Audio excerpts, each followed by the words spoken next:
మిథునం తర్వాత మిథునం తర్వాత ఏదైనా ఇప్పుడు నీ జీవితం కూడా బాలుగారిదే కాదు, నీది కూడా మిథునం తర్వాత మిథునం ముందే లైఫ్. కానీ ఆ టైంలో ఆ మిథునం చేయడం అదేదో అసలు, ఎందుకంటే ఆ కాన్సెప్ట్ ఎవరికి తెలియదు, షార్ట్ స్టోరీ కదా.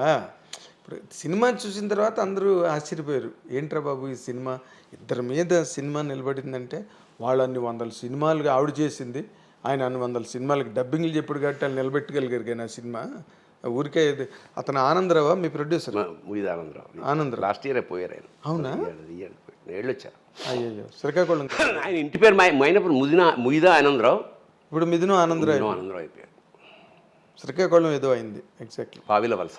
అక్కడే షూటింగ్ చేసి వాళ్ళు. అవును, అక్కడేదో ఒక ఎకరంలో మొక్కలనే పెంచాం మేము. ఆ మొక్కలు అవన్నీ పెంచి it's great experience. It's great నా జీవితంలో 100%. అదొక చంద్రయాన్. అంటే నువ్వు ఏది ఆ చంద్రయాన్. ఇప్పుడు నువ్వు గర్వపడి ఏదో వాళ్ళకి డబ్బులు కక్కుర్తిపడి సినిమా చేసాం, కాంప్రమైజ్ ఆ ఏదో. సినిమాకి నేను ₹1 తీసుకోలేదు యాజ్ అ డైరెక్టర్. అందరికీ ఇప్పించాను. అంటే నాకు సినిమా ఇవ్వడమే గొప్ప కదా, ప్రొడ్యూసర్ అనే ఉద్దేశం.